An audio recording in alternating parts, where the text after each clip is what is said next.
welcome people who are just arriving. There's some cushions at the front if you want to sit on cushions. If anybody needs a chair, I think there's a chair in the middle that's free as well. There's a few chairs actually. Yeah.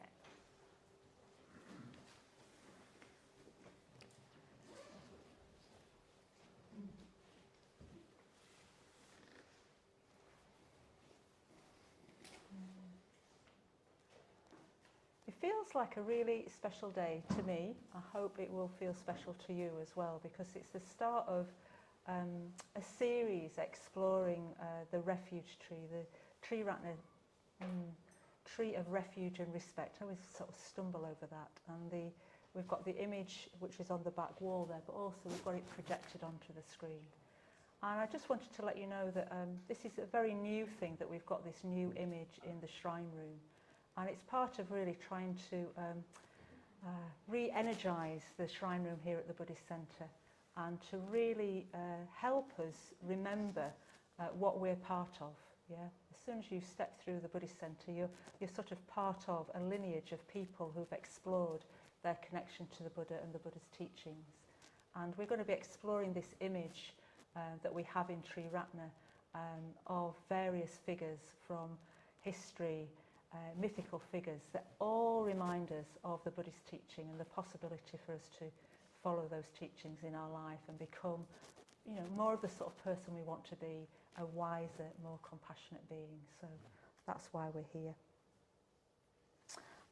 So it's a 10-week series. You can come and go as you wish, but I hope you come every week if you can, with a little break over Christmas.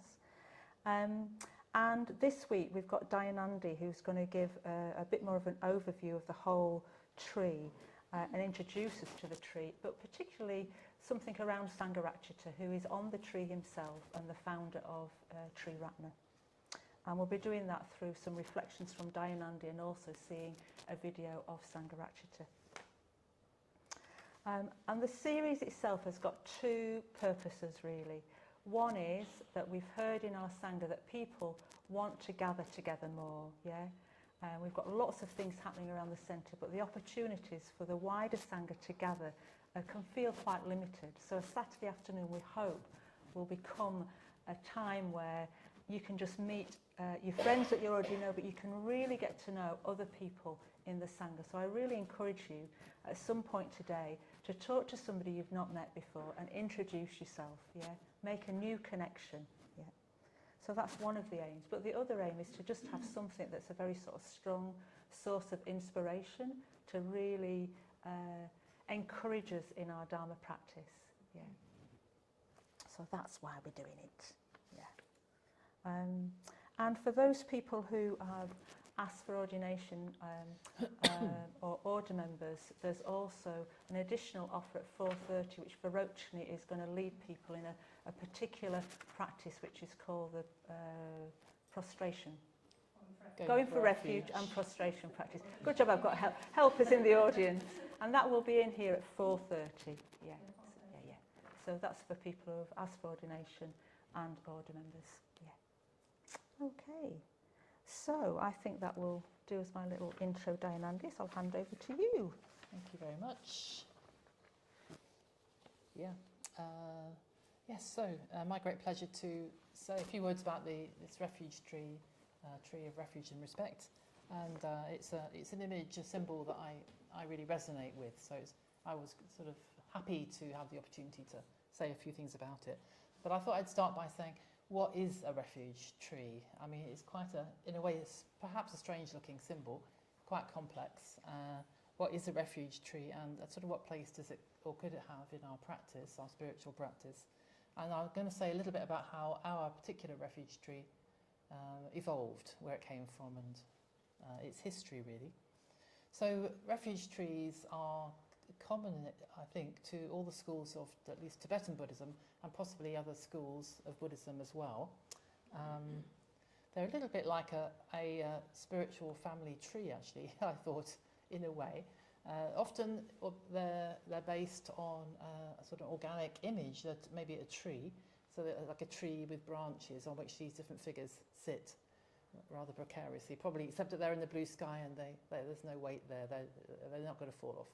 So that these figures are on the branches of a tree, or sometimes on the stems and flowers of a lotus, which is our particular refuge tree, is built around that. You can sort of see the white lotuses there. In a way, it's like a sort of tree of lotuses, great look, rising up in the sky. And also they're a bit like a mandala too, but you can see there's a central figure. It's the Buddha Shakyamuni in our refuge tree, the golden, glowing and glaring golden figure in the centre of the tree is Shakyamuni the Buddha, and around that, there's a constellation of figures. It's a little bit like a mandala that sort of spreads out as well. And yes, so as I was saying, other Buddhist schools, particularly Tibetan Buddhist schools, have their own refuge trees, particular to their tradition. So, for example, there's the school of Buddhism, the Gelugpa school, which the Dalai Lama is the head of, and they have their own refuge tree which was created probably like centuries ago, and it has Tsongkhapa, who was the founder of that school, at the centre of the tree. And then all the important figures to them are arranged around the tree, so maybe some of his disciples, perhaps also his teachers, and Buddhas and Bodhisattva figures that they felt particularly inspired by in their tradition and with their particular practices. And then there's the Kagyu school. I've got Milarepa. Milarepa is that great sort of yogi from the maybe 11th century or something, who used to sing his songs of enlightenment. So he was a sort of founder or co-founder of this Kagyu school, and so then he's in the centre of their refuge tree. And Padmasambhava is in the centre of the Nyingmapa refuge tree. So many of you will know the figure of Padmasambhava. He's a sort of human, verging towards the mythic, sort of magical figure who again sort of founded the Nyingmapa school of Buddhism. And I'll say a bit more about Padmasambhava actually later on, because our teacher Bhante, again, Sangharakshita, had a quite strong link, or was very inspired by Padmasambhava. But yes,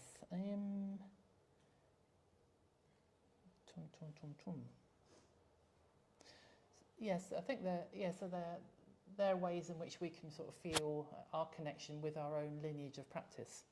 But it's also it's a refuge tree. It's a tree of refuges, and in Buddhism we talk about the three refuges, don't we? The Buddha, the Dharma, and the Sangha. And often we sort of talk about them, or we think about them, but here they're represented sort of symbolically and in imagery, which for some of us actually speaks stronger than the concepts. So I like that about the refuge tree, that it's solely imagery, and it's solely sort of, there's a lot of beauty that's there, and it speaks to us in a different language from all the concepts. So we can sort of gaze at the figures, and they will sort of perhaps say something to us in a different way, a different format. And Suryaka mentioned there's a meditation practice associated with the refuge trees. In a way, it's a kind of contemplation of all the figures, and then a sense of allowing our sense of maybe devotion and reverence for the tree, the figures on the tree as our inspirations. And there's a sense of making offerings, prostrations, but also part of that is there's chanting, and there's also verses that we recite. So again, there's a whole series of different ways in which we can connect up with the refuge trees that help us and maybe open our hearts a bit more and just engage with that stream of practice, going beyond the rational mind. A tree of refuges where we can put our faith and our focus for our faith, our inspiration. I think if we, over time and through this series, I hope we're going to get to know some of the figures on the tree. And I've got my particular favourites. When I do the meditation practice, sometimes I bear in mind a sort of little series of them. Like maybe there's Sangharakshita at the beginning, and then the teacher who gave him a particular meditation practice that I do, I bear that in mind, and then I've got this Tara and so on, and I've sort of read up about some of the teachers and created my own links.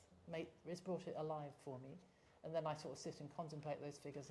You can sort of feel blessed by them in a way. There's something like a sense of being blessed that can come in. and I feel as though it's also a sort of spiritual home. I don't know if that makes any sense, but I'll just say a little bit. I had a sense. I was at one point. Had the opportunity to buy a round the world air ticket. That's before we actually thought that much about air travel in the enormous way that we do now.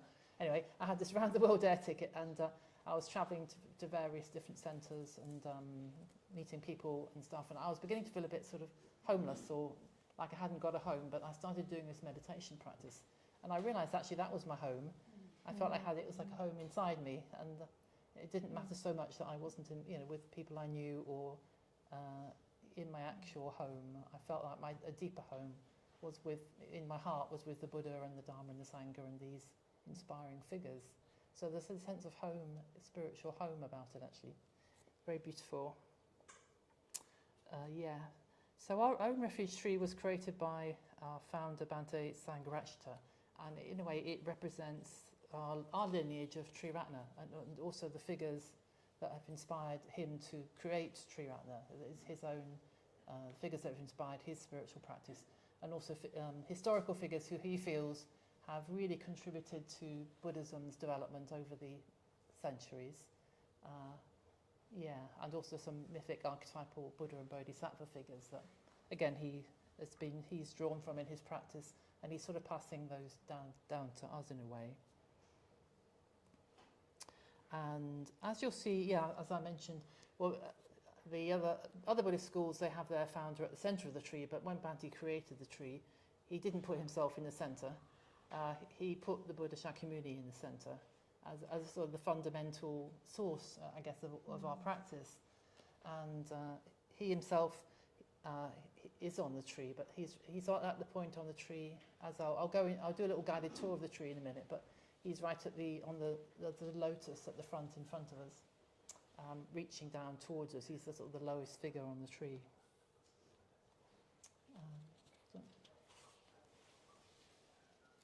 Want to just pass some cushions forward? Yeah, there's a couple of mats here. We actually just want here. maybe 4 cushions. Great. There you go. There you go. Great, thanks.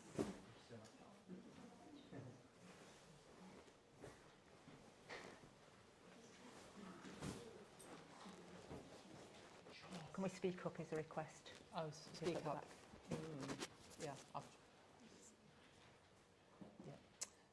So I thought I'd say a little bit about the history.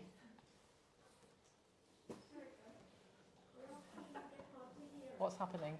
People at the back are finding it hard to hear. Yeah. You're all right, are you? I can hear both.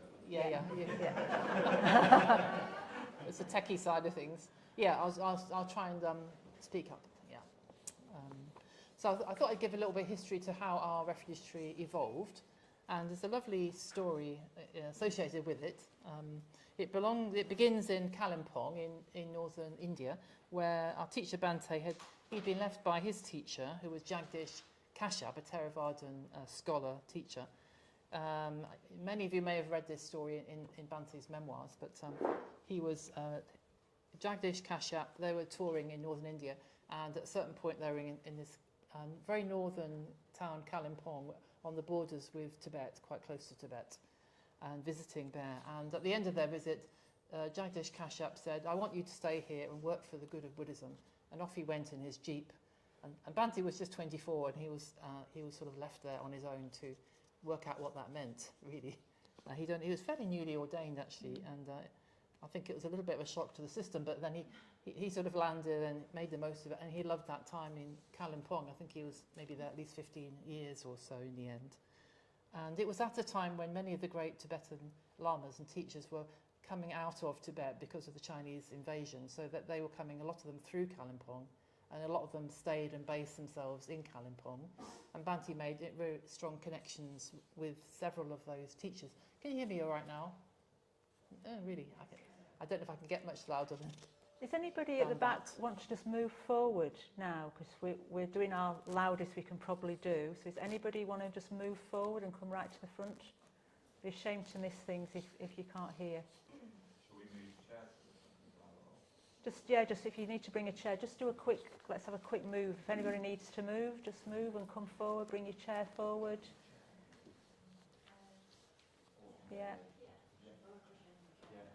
I could stand up actually, maybe that'll help. Yeah, good, try that. The problem we've got is because we're using a mic to enable people for it to be live streamed, we can't use the amplification mics as well. They sort of cancel each other out. So, so please do come forward if you need to. Yeah. I'm going to stand as well. That might help a bit. Does that help? Yeah, great. Yay. So where were we? We're in Kalimpong, and Bandi is working for the good of Buddhism, and he's beginning to meet some of these Tibetan teachers through friends of his in Kalimpong, Tibetan lamas, who were to become some of his closest friends and teachers in Kalimpong. And he's at this point, apparently, it's wonderful, very interesting to read in his memoirs, and he's thinking, how do you get beyond the ego when you've only got the ego to do it with? How do you get beyond the ego with the ego? And he got to this point where he felt he was like an impasse, he couldn't get beyond. And then he read some Thomas Merton, I think it was, and there was a sense that you can get beyond the ego by giving yourself up to spiritual forces beyond your own, that say the Buddha or whoever. And in relation to that, that could be through meeting enlightened images, enlightened beings such as Buddhas and Bodhisattvas, and through meditation, visualization, practices that were done in the Tibetan tradition.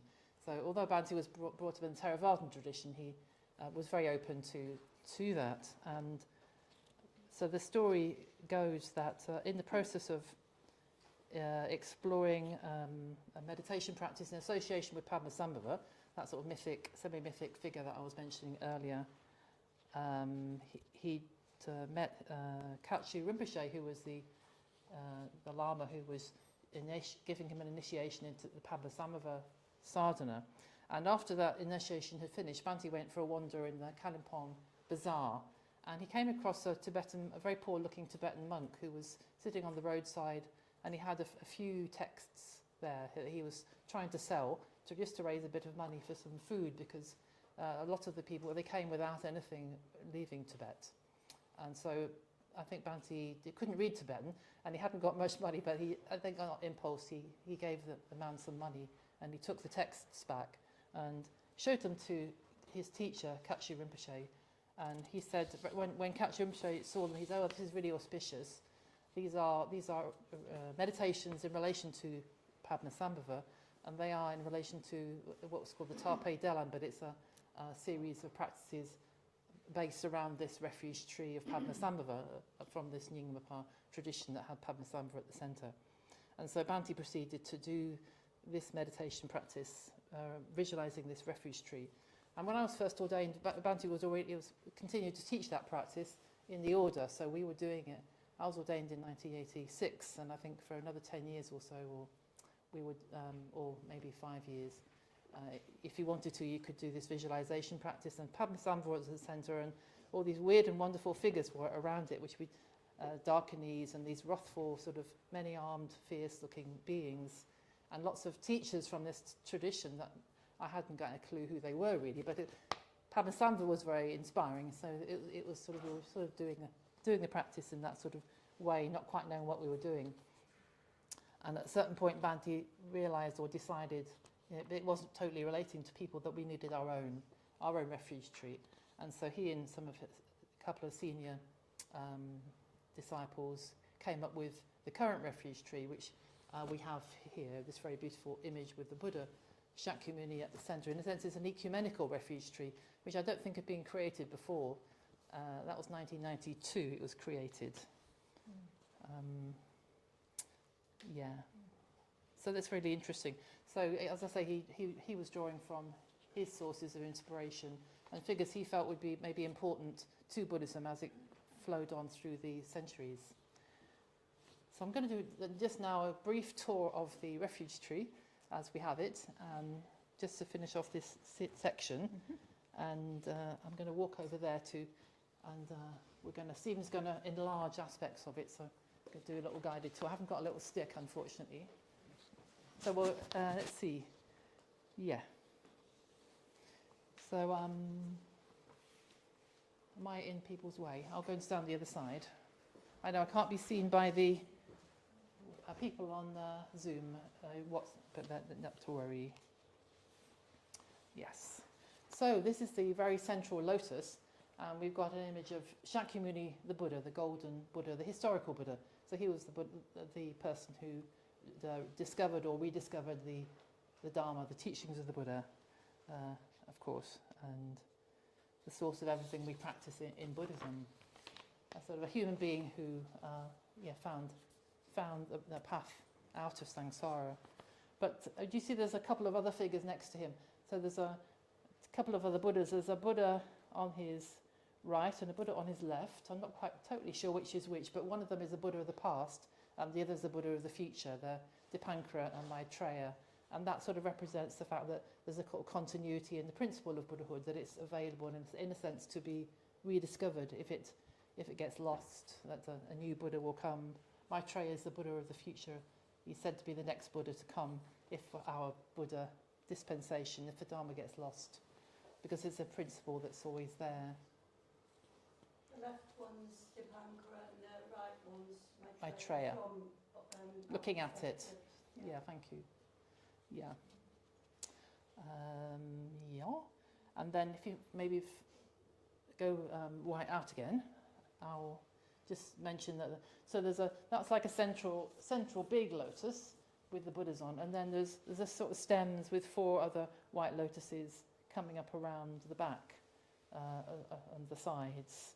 So we'll focus on the one at the very front there. That's the lotus with Bhante, Sangharakshita. There he is. He's holding a case that he's about to ordain somebody, and there's these are his 8. He chose these people to go on the Refuge Tree as he felt they were his 8 main teachers. And so there are 6 from the Tibetan tradition. This is Kachi Rinpoche, who gave Bhante the Padmasambhava initiation I just spoke to you about. And actually next week, Suvajra, who's a really remarkable, one of the really senior disciples of Bhante, is coming next week to talk about Kachi Rinpoche. So I think I really want to hear that. I haven't got time to go into all of them because it's just a very brief overview, but I see them as like his spiritual friends. They're people that inspired him, and actually they befriended each other as friends as well, but they were all of them people that Bhante looked up to and learned a lot from. So then we'll have a lotus to the right. This is great, isn't it? Thank you, Stephen. So these are some of the Buddha's human enlightened disciples. So they were people who actually learnt the Dharma directly from the Buddha, which I always think is really amazing. So they're in a way their enlightenment in the form of human beings. So you've got the Sangha jewel here in different ways. This is the enlightened Sangha, and Bhante and his teachers, I'm sure they're on the path to enlightenment, but one doesn't know quite how far they've got. But these are fully enlightened Arahant figures who, but in human form. And often I think of them as quite sort of ragged and a bit, because they lived very hard lives, but actually they were free of greed, hatred and delusion. On the other side, we have, this is enlightenment in the form of, in a way, the principles, the pure qualities of the enlightened mind. So there's compassion, wisdom and energy. So the 3 figures at the bottom are all representations of compassion in different ways. There's Green Tara and Avalokiteshvara and Kshitigarbha, who goes into the hell realms to help beings. And then we have Manjughosha, the Bodhisattva of wisdom, and Vajrapani, who's the Bodhisattva of energy. So these beautiful qualities, they're beautifully adorned and ever youthful, as are the qualities of the enlightened mind. And then behind the Buddhas, you can just about see that pile of, looks a bit like a skyscraper. Whoops. It's a bit smaller maybe.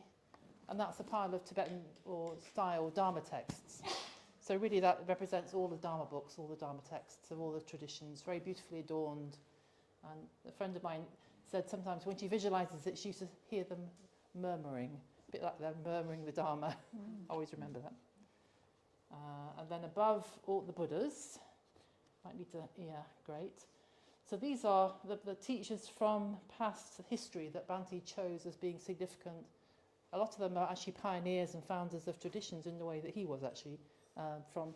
So there's 4 from Japan, these 4 in the black. They're not all Zen, but there's different traditions actually involved.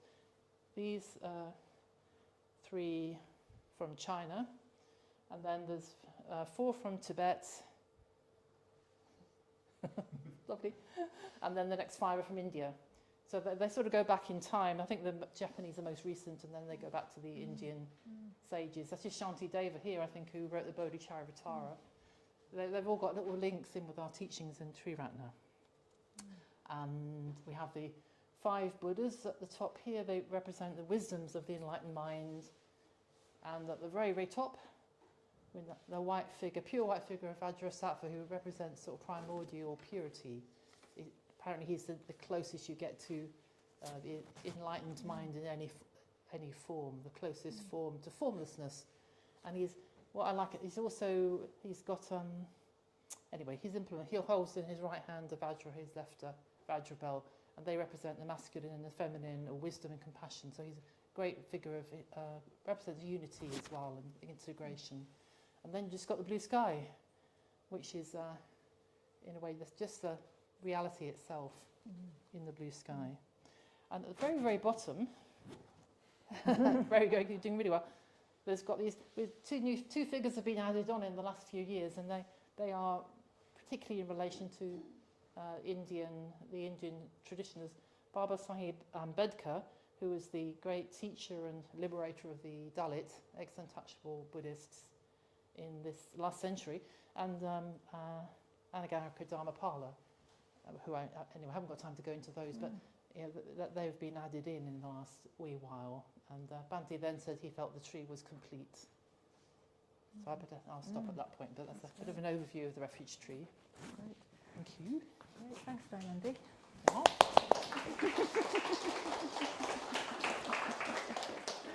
I'm going to just skip into groups, I think, because I think we've had enough input. Okay. That's very good. So one of the things we're very keen that happens on these Saturday afternoons is that, clearly we're going to have some sort of sharing and inspiration, but we want you to have an opportunity to talk to each other about whatever topic we're on each week. So we're going to have now time to go into groups. I'll work that out in a minute. But the aim of the groups is just to go into small groups, introduce yourselves to each other, and just share, is there any particular figure that you feel drawn to on the Refuge Tree, or what's your just general response? Maybe this is a very, very new image to you, so just to share what your response is. Any figures you're particularly drawn to or curious about, just an opportunity to share between each other. Welcome back from our groups. Lots of energy. So I'm going to, in a minute, we're going to see a very beautiful film that Aparajita created. Unfortunately, I think, did Suryaka say, he was going to be co-leading this, but he's got a really bad flu-y cold. But before he got ill, he made this very beautiful video of excerpts of around Sangharakshita, Bhante. Very beautiful. And he showed me about a week ago and said, "Is this okay?" And I said, "It was very wonderful." And I just felt really moved by it. So that's about 12 minutes long. So I'm going to say a few words of like personal reflections and memories of Bhante, and then we'll we'll see the film.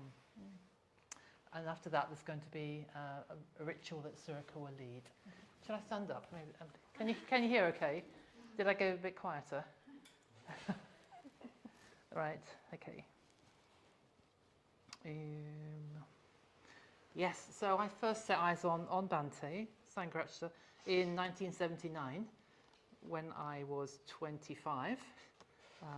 And we sort of eventually met and corresponded a little bit over the years. And he's the person who ordained me, became my preceptor and gave me my name. So he's been, in a way, I'd say, one of the most important people in my life, apart perhaps from my parents, in terms of the influence and the importance he's had in the shaping the direction of my life, or me shape. Well, he didn't shape it, but I shaped it. But you know, inspired by his teachings. And so I think my appreciation of him and also understanding of him actually has grown over the years a lot. Yes, so I met Buddhism and Triratna, which was then called the FWBO, Friends of the Western Buddhist Order. That was 44 years ago. Amazing, isn't it? 1979. And that was at the London Buddhist Centre. I was living in London and went along with some friends to learn to meditate in what was a converted fire station in the East End of London.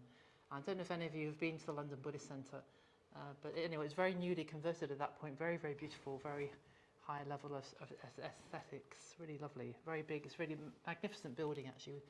It's got an enormous Buddha about twice the size of this one, the really big shrine rooms and whatever. And that was what it was like when I first moved there, first went there. And what I didn't realise about the movement and when I arrived there was it has only been going for 12 years. So Bhante Urgyen Sangharakshita he brought it into being and created a new Buddhist movement only 12 years previously, in 1967. And it was such a radical step to take, but he'd accomplished it so quickly. I had no idea at the time. It felt like it was so established and sort of steady already, and it had that feeling of stability and sort of calm about it. And yeah, meeting the Dharma and the movement, it seemed so natural and right somehow. And so I found the Dharma translated, as it were, into my own colloquial language, into my culture, and speaking to me. So it making me feel as though I was coming home to myself and the world, to how things were. And that was Bhante's contribution, I think, to Buddhism in the West, and his ability to translate or make the Dharma accessible to us. So the Dharma was, I found, as it gradually unfolded, it took me some while to know what the Dharma was, about all the teachings, but then the people I met seemed to embody that and were as inspiring as the teachings, in fact, if not more so. And I thought, well, yeah, again, for those people to have got to that point in those 12 years, most of the order members who teach in the centres these days are far more experienced than the people were that we were meeting then. It's quite a thought, really, what an achievement it was to have created that. And actually, looking back, I realised as well how remarkable it was. Yeah, the movement was already being led, and the centres all run by order members who were ordained less than 10 years. So like Suryaka, how long have you been ordained? 18. I've been ordained 35 or something. They were like relatively inexperienced and doing so well. So Bhante had real confidence in the order members. So I think that's one of his qualities, that he had real confidence in people. And I remember hearing how very soon after starting this first centre in London, he decided he needed a sabbatical just to think things over and make sure things were going, I suppose, in the direction that was the right direction, perhaps, or to intuit what his personal direction was as well, I think. And so we just went to Cornwall for a year and lived in a little, I think, a cabin or a caravan or something by a cliff. And he gave the order members very little notice that he was going. So probably they didn't feel capable of stepping into his shoes. It would have been an enormous thing. He didn't consult them, but so they felt they had no choice, I suppose, and they wanted to step up, and they had to step up and lead the movement, from that point onwards. He didn't step back into it. After he came back, he left them, they were doing well, he left them running the movement.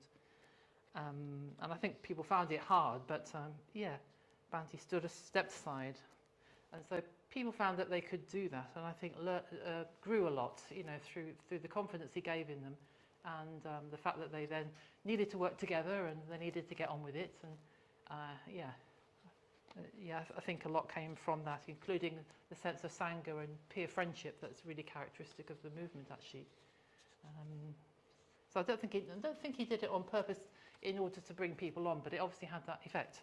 So I thought it's quite extraordinary that he had that confidence for this brand new type of Buddhist movement, and he just sort of, in a sense, let it go and let it grow. in the way that those people could do it. Really remarkable. But yeah, and I think the fact he wanted to take that time out and just to think things through, it's something for us to learn, isn't it, as well? Do we take time out? Do we sort of really think things through in terms of the directions we're going in and give ourselves the time to reflect? And that was something he really did. He really gave himself time to reflect. So I thought even that small look at how it was when I first came along, it sort of shows you quite a bit about Bhante's character, his ability to inspire people, and to take up his vision and the vision of the Dharma, and to really put their whole lives and their energy into it. I remember I was tremendously inspired by the vision that was there, that he created, and that people felt that they could do that, they could sort of live out that vision. His ability to step back and delegate was quite impressive, and not needing to control things. He's such a strong character, but he didn't need to control how things went. I think he was in personal communication with a lot of people, personal dialogue and correspondence, but he wasn't sort of overseeing everything that was going on everywhere. It was just arising through that network of friendships, and that's how the movement carried on growing, actually, as a network of friendships, really, very much so. So yeah, that's what came to mind when I first started thinking about Bhante. Just how impressive, sort of on almost an organisational level, but as a leader, I don't think he thought of himself as a leader, but that's what he was doing. So when I first came to classes, he didn't seem to be around. I didn't meet him for a few months. I think he was in India at that point. He was visiting India quite a lot, where some of his disciples were starting activities for the Dalit community that we mentioned earlier, of newly converted Ambedkarite Buddhists. And I think this occasion I first saw him, he'd just come back from India from one of those visits. And so it was in 1979. And just a few months after I'd first come along to my first classes in Buddhism, we just finished a Buddhism course, and came along with some friends to a festival day at the Buddhist Centre, and it was a day celebrating Padmasambhava, who we mentioned earlier on.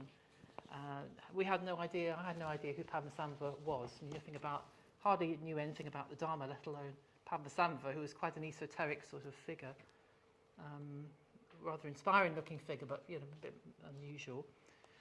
So yeah, I know now that the Padmasambhava Day Festival is an annual celebration of this great hero of Tibetan Buddhism, semi-mythic figure who took the Dharma from India to Tibet, helped it take root in Tibet. So the shrine room was really full. Even then in 1979, it was a packed shrine room.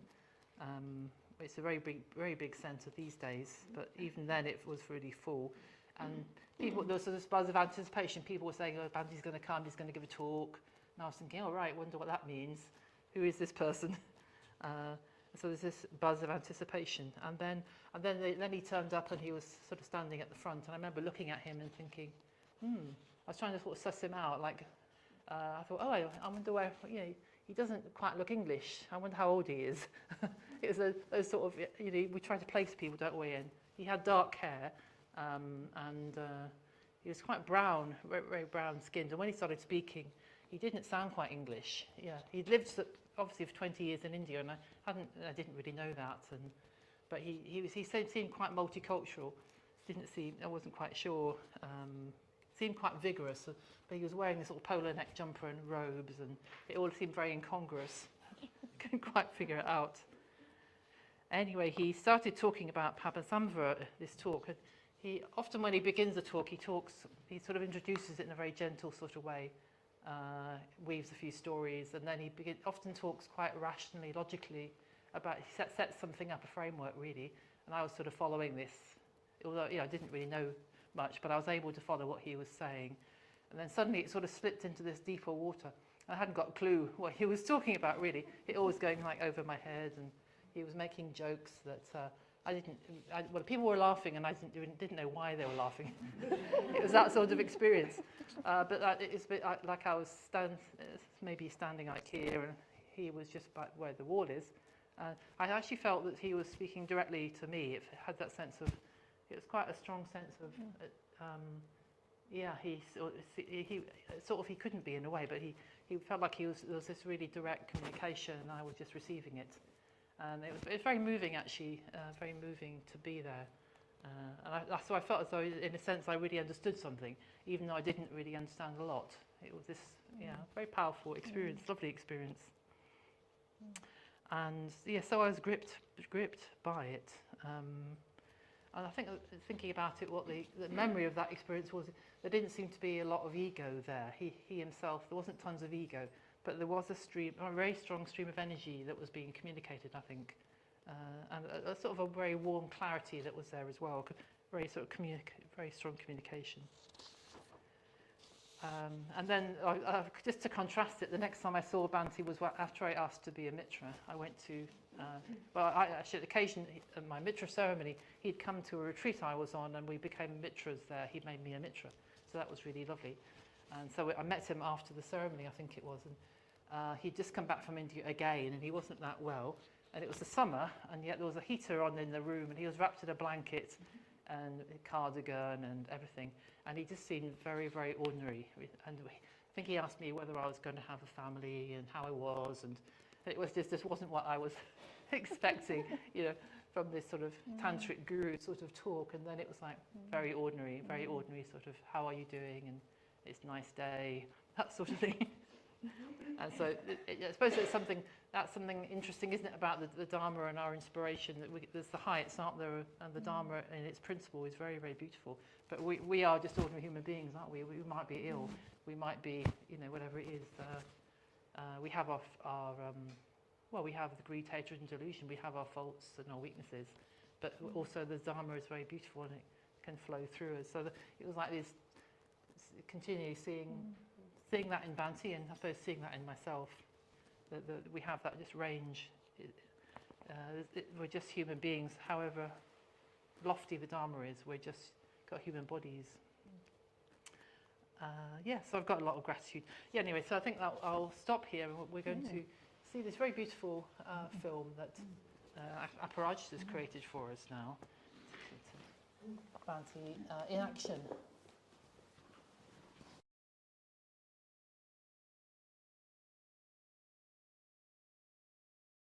So far as Buddhists are concerned, the highest values of existence are embodied, or incarnated, if you like, in three great concepts or three ideals.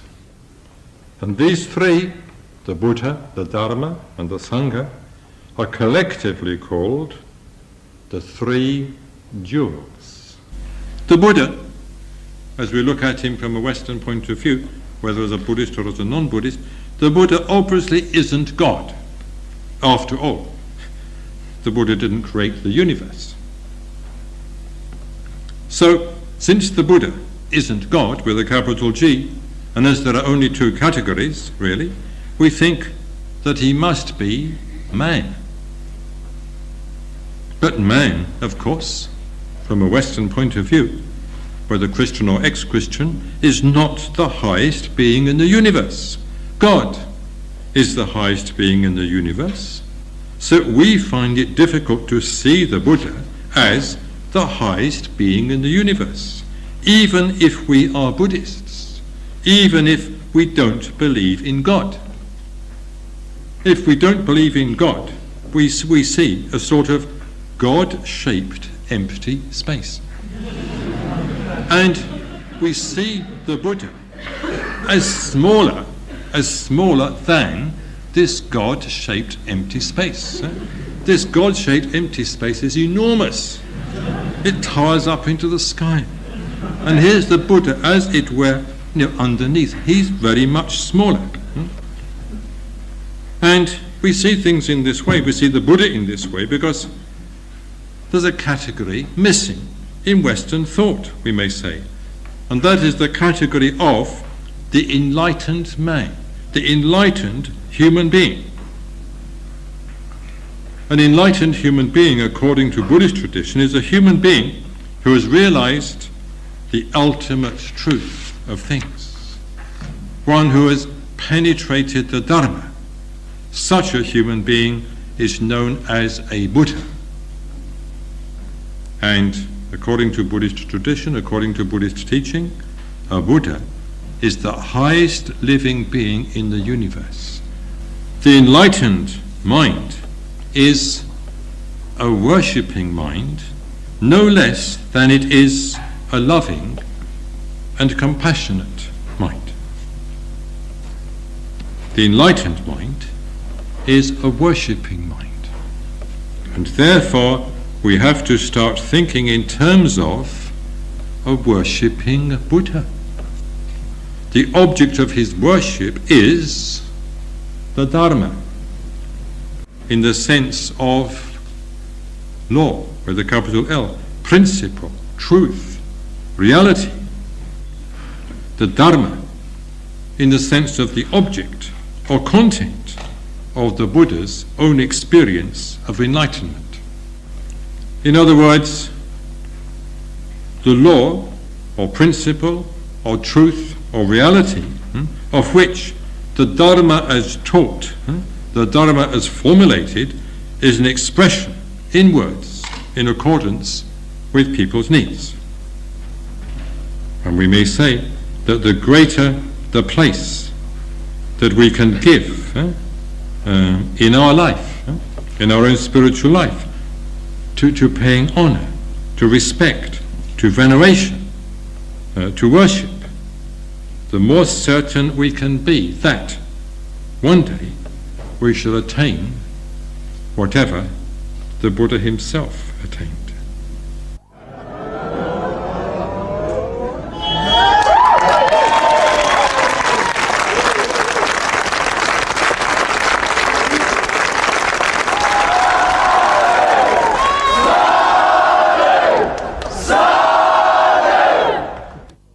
Order members, mitras, and friends. I think I need hardly say how happy I am to be here with you all on this occasion, not only this evening, but also earlier on in the afternoon when we had the dedication of the new shrine room of the new Manchester Buddhist Centre, and also the consecration, single inverted commas, of this beautiful new image. One of the reasons why I'm so happy to be here with you today is that my association with the Manchester Buddhist Centre goes back quite a long way. I'm not quite sure exactly how far back it does go, but I think it's probably very nearly 20 years. I think that my first visit to the Manchester Buddhist Centre as such was to a very small terrace property somewhere in Manchester, I don't even remember where it was, with a rather untidy kitchen and lots of hi-fi equipment upstairs. I have very vivid memories of those visits, and of course subsequently I visited the other premises of the Manchester Buddhist Centre and couldn't help noticing that they were getting bigger and bigger and better and better, and even that the kitchens were getting tidier and tidier, and even the hi-fi equipment didn't seem as prominent as it was in the earlier days. And of course, today we find ourselves in the midst of a centre which is bigger than ever and more beautiful than ever. In fact, superlatively beautiful. And we've already heard to whom credit is due for that.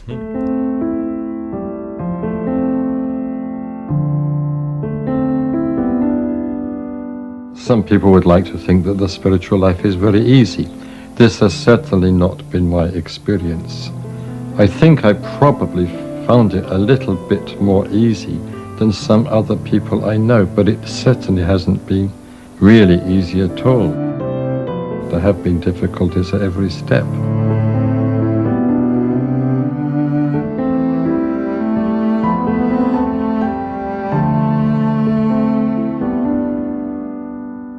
It seems to me less and less importance is being attached in the world at large just to plain ordinary truthfulness. This is something I've been thinking about a lot in recent years. Not only truthfulness, we attach very great importance in Buddhism to speaking kindly to other people, affectionately to other people, not gossiping, not slandering.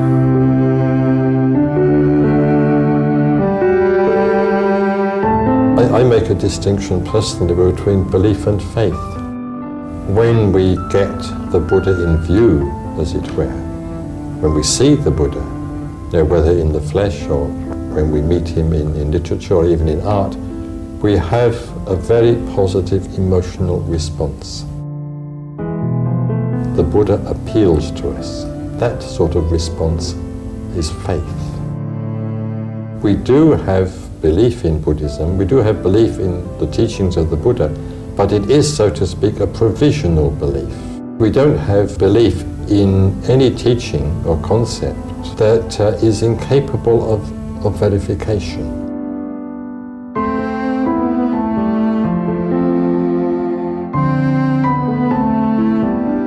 I've defined meditation as consisting essentially in a flow, a continuous flow of what we call skillful mental states. That is to say, states of love, states of goodwill, states of clarity, states of joy.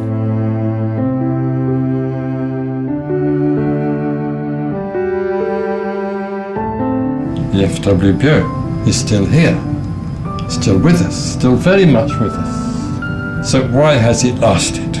I suppose the short and simple and straightforward answer is because it has strong foundations. It's based, we may say, on solid rock. The foundation of the FWBO, as of the WBO, is of course our common going for refuge to the Buddha, the Dharma, and the Sangha.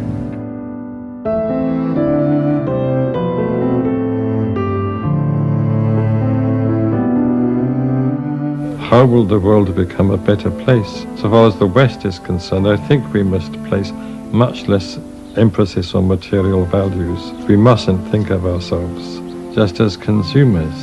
There's going to be no question of the betterment of the world until we get over that sort of attitude and are more willing to share with others less fortunate what we do ourselves have.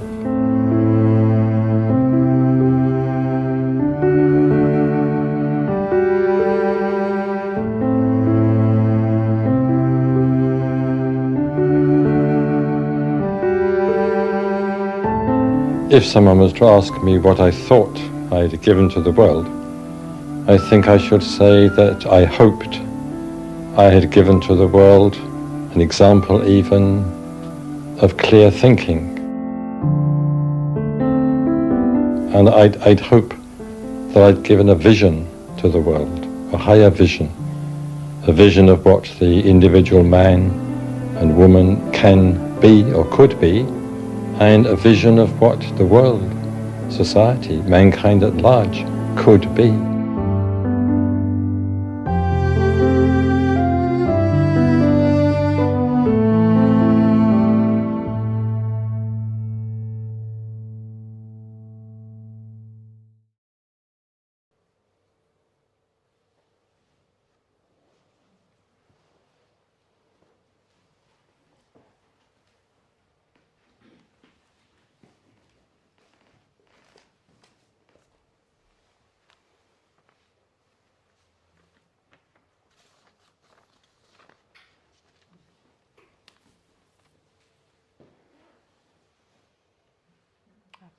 I haven't seen that film before, so I'm just taking it in a bit. Found it quite strong. Yeah.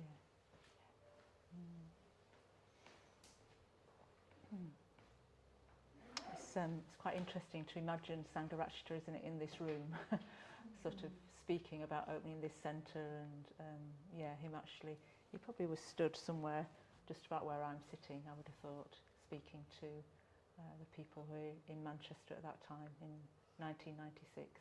Yeah, and here we are, gosh, years later.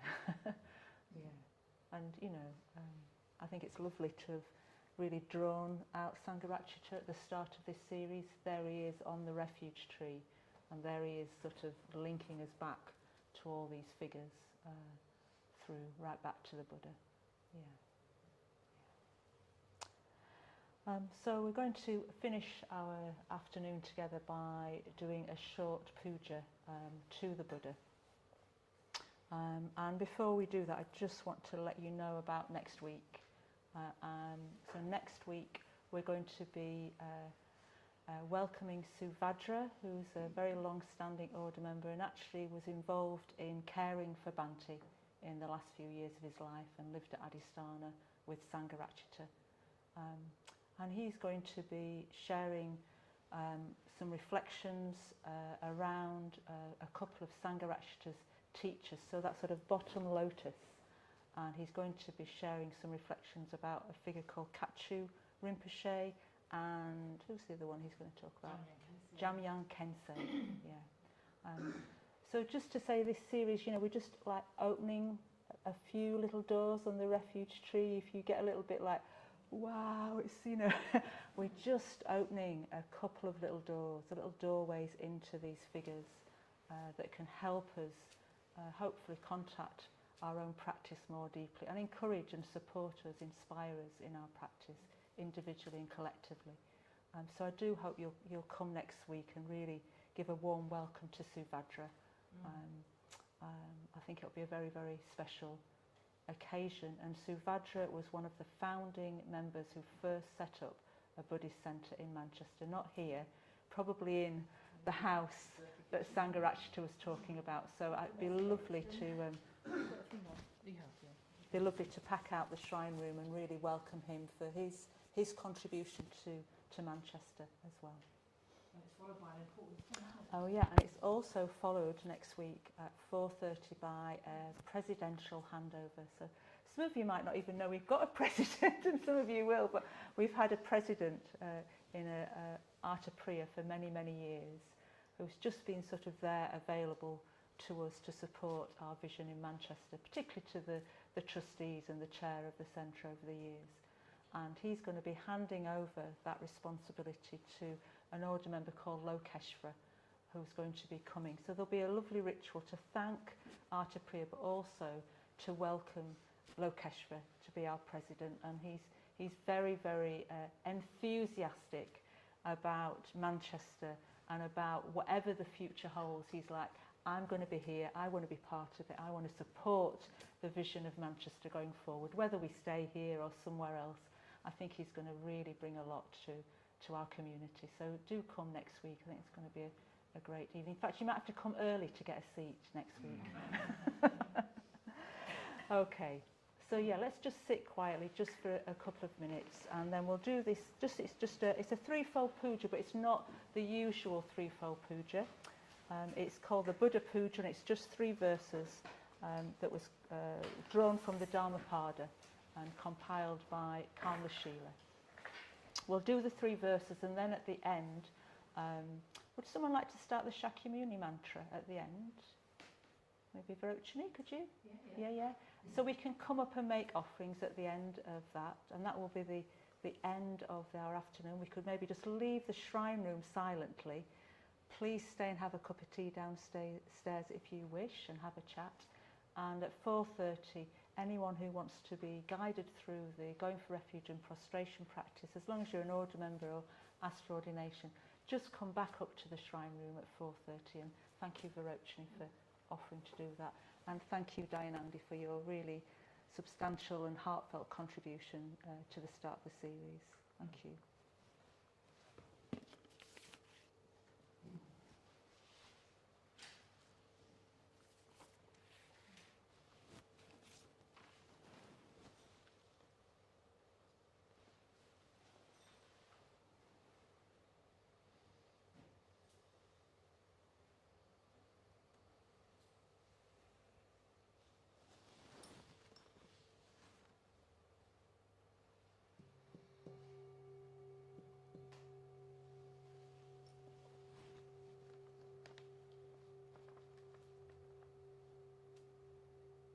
Buddha Puja.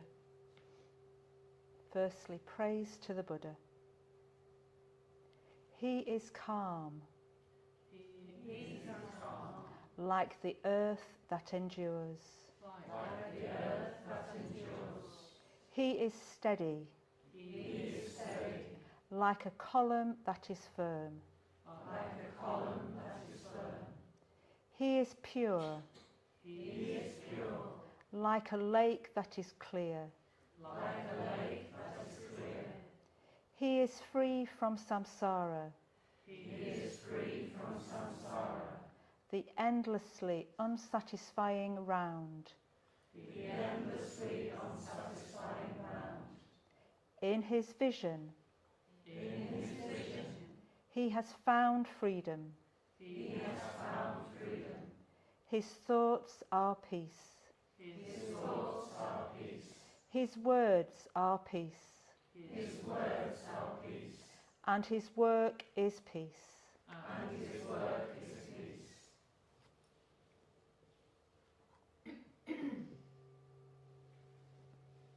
Salutation. By what path could you lead the Buddha astray? He who can wander the pathless ways of the infinite. The Buddha who is awake, whose victory cannot be reserved. Should be reversed.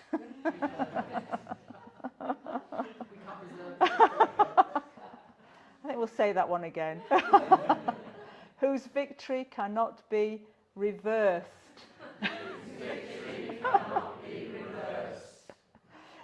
Is a being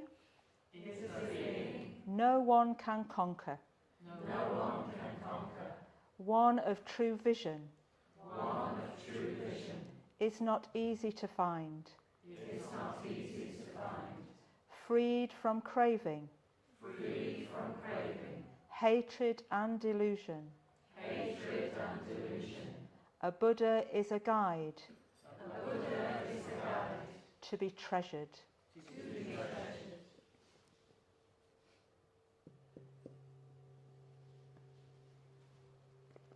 Going for refuge. People flee for refuge. To mountains or forests. To groves.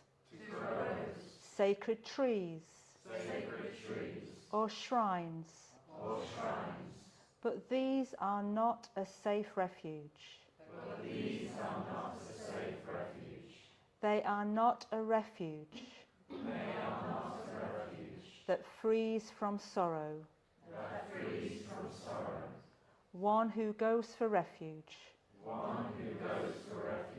To the Buddha. To the truth teachings.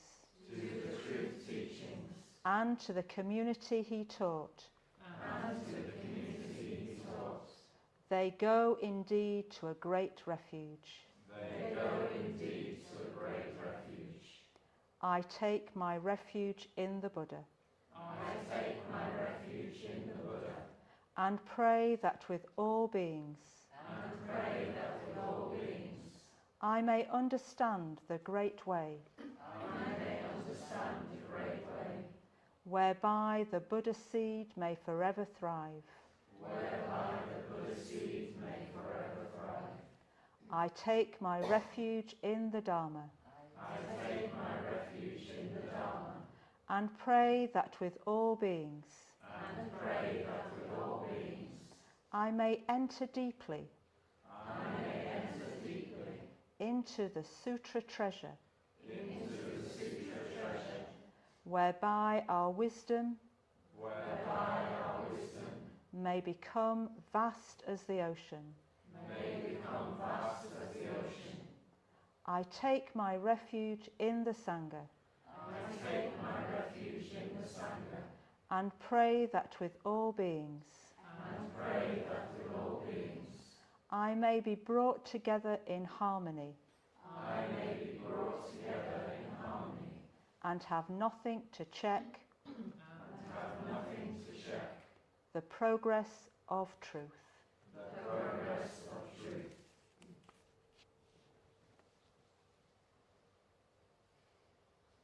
Om Mani Mani Maha Mani Shakyamani Swaha. Om Mani Mani Maha Mani Shakyamani Swaha.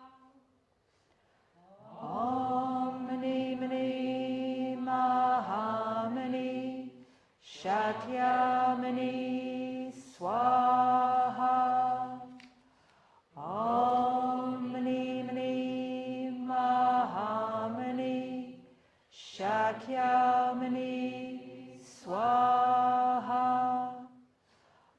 Om Mani Mani Mahamani Shakyamani Swaha. Om Mani Mani Mahamani Shakyamani Swaha.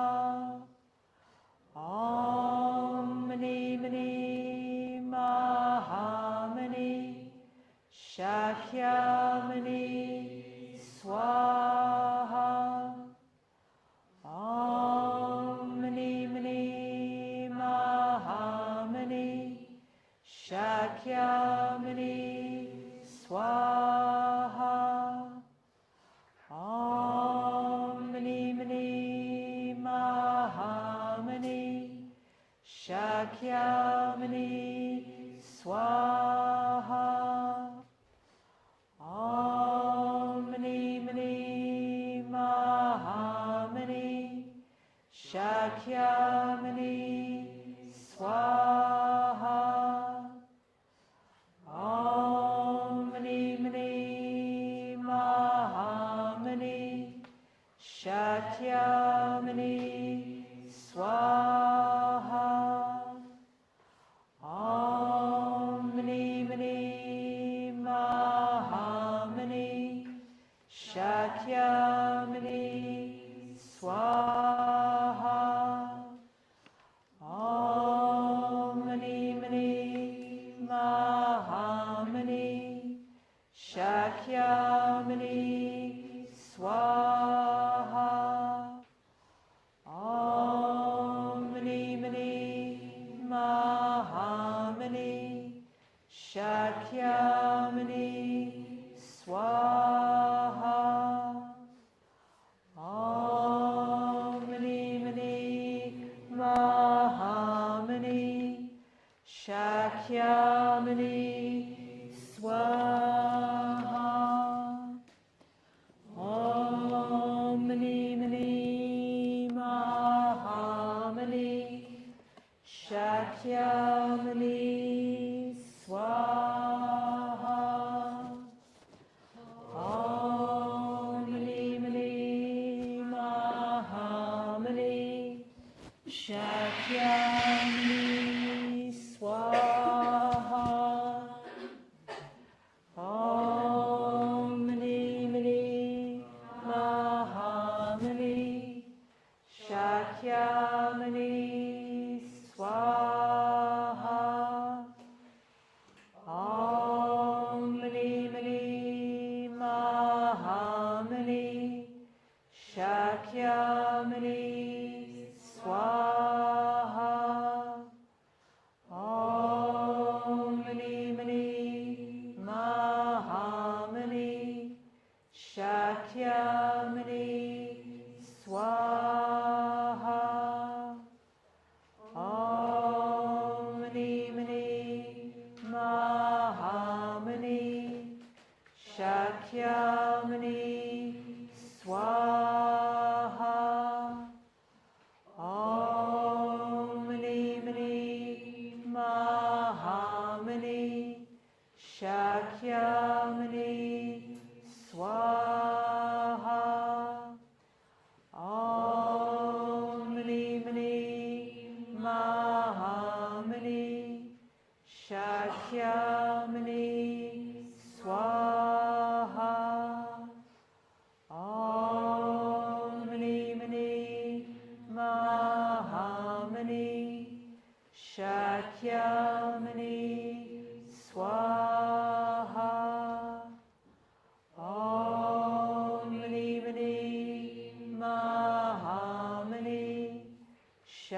Shakyamuni Swaha. Om Mani Mani Mahamani Shakyamuni Swaha. Om Mani Mani Mahamani Shakyamuni Swaha. Om Mani Mani Mahamani Shakyamuni Swaha. Om Mani Mani Mahamani Shakyamuni Swaha. Om Mani Mani Mahamani Shakyamuni Swaha. Om Mani Mani Mahamani Shakyamuni Swaha. Om Mani Mani Mahamani Shakyamuni Swaha.